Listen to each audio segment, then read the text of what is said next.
मारण तंत्र आपके ऊपर किया गया है या फिर किसी तांत्रिक ने आपके ऊपर मूठ यानी कि हंडी छोड़ रखी है, जिसके कारण उसका तात्पर्य आपको मारना या फिर आपको बीमार कर देना है। इस चीज़ का कैसे पता लगाया जाता है? बचपन में आपने कई बार सुना होगा कि आसमान में एक हांडी भर भर करती हुई उड़ रही थी और उसमें से अंगारे निकल रहे थे। कुछ लोगों की माने तो ये कहानी नहीं बल्कि मूठ की सच्चाई होती है। हांडी को मूठ क्रिया कहा जाता है। हांडी को चलाना, जिसे कुछ जगह निशिदाग भी कहते हैं, इसको निशिदाग भी कहा जाता है।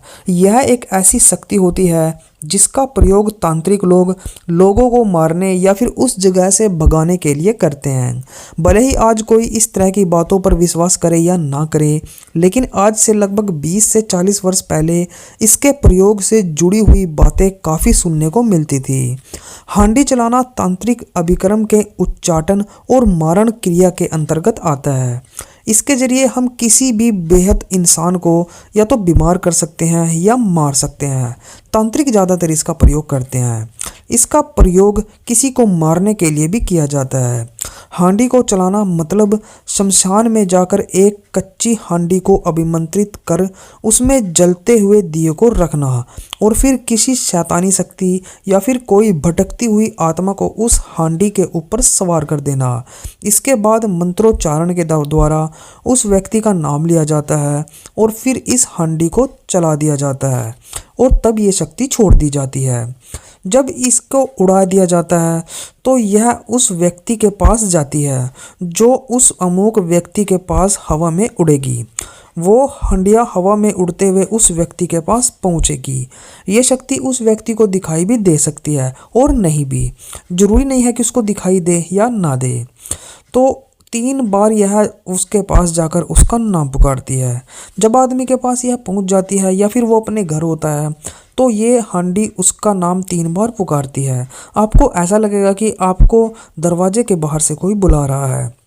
3 बार नाम पुकारने पर अगर आदमी जवाब देता है तो हांडी जो है, हांडी में से जो ताकत, जो शक्ति उसमें डाली हुई है, वो उसमें से निकलकर उस आदमी पर हावी हो जाती है और धीरे धीरे उसकी मौत का कारण बनती है।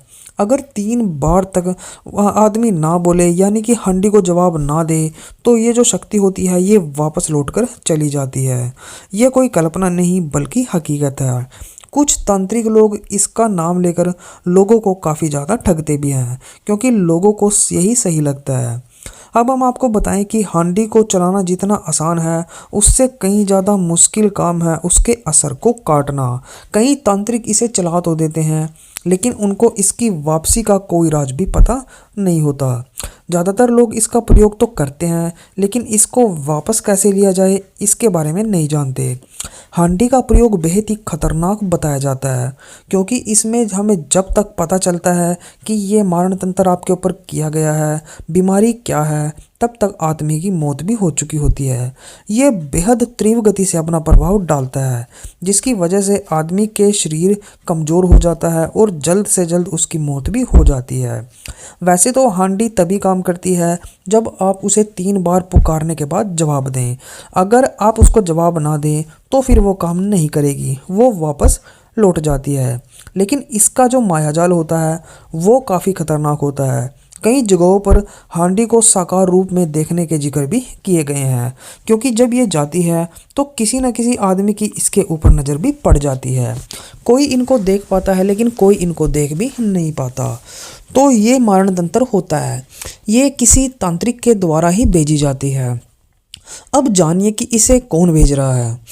वैसे तो अगर किसी ने आपके ऊपर यह तंत्र किया है तो जान लीजिए कोई अपना ही है क्योंकि अगर जब तक आप तांत्रिक को अपना नाम, पता और बाप का नाम, गोत्र, सारा डिटेल तांत्रिक को अगर आप नहीं दोगे तो तब तक तो ये क्रिया की नहीं जा सकती। सबसे पहली बात तो ये। दूसरा, आपके किसी कपड़े का टुकड़ा भी तांत्रिक के पास होना चाहिए क्योंकि इसका भी यूज वो उसके अंदर करता है। तो ये जो चीज़ें होती हैं ये तो कोई हमारा जानने वाला ही तांत्रिक को दे सकता है, कोई ऐसा वैसा तो तांत्रिक को नहीं दे सकता। इसके अंदर जिन शक्तियों का प्रयोग किया जाता है, मतलब इन जो शक्ति इसके अंदर होती है वो प्रेत होता है, और उसको जो भोग दिया जाता है वो तामसिक चीज़ों का दिया जाता है। इसमें तामसिक चीज़ों के भोग में जैसे किसी मुर्गे की बलि देना, किसी कबूतर की बलि दे देना, ऐसी चीज़ की इसमें बलि दी जाती है। उसके बाद यह हंडी जो है वो अवमंत्रित होती है और अपना काम शुरू करती है। जैसे ही ये उड़ने वाली होती है तो उससे पहले इसको पानी में रखा जाता है। जब मंत्रों के द्वारा इसको चलाया जाता है तो यह एक बार पानी में डुबकी लेती है और उसके बाद पटाख से ऊपर उड़ जाती है और फिर उस आदमी के पास ही जाके रुकती है जिस पर इसने क्रिया करनी है। ये बहुत तेज गति से काम करती है।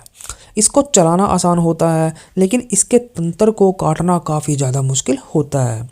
कई अच्छे अच्छे भगत होते हैं जो इन चीज़ों के बारे में जानते हैं, जो तांत्रिक क्रियाएं तो नहीं करते लेकिन उनकी भक्ति बहुत ज़्यादा मजबूत होती है, तो वो इसको हवा में उड़ती उड़ती हुई कोई पहचान लेते हैं और इसे रोक भी सकते हैं, रोक के इसको वापस भी भेज सकते हैं।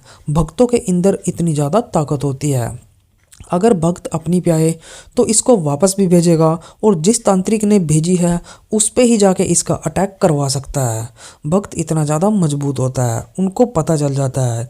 लेकिन तांत्रिक जब भी किसी के पास इसको बेचता है तो वह सबसे पहले उस आदमी का अता पता ले लेता है कि ये आदमी कोई भगत तो नहीं या फिर भगवान का कोई बड़ा पुजारी तो नहीं, क्योंकि अगर सामने वाला मजबूत होगा तो फिर तांत्रिक यह क्रिया नहीं करेगा। उसको पता है कि अगर इस पर इस क्रिया का प्रयोग कर दिया तो मुझे भी लेने के देने पड़ सकते हैं, क्योंकि हंडी जब जाती है तो अपना काम करके ही वापस लौटती है।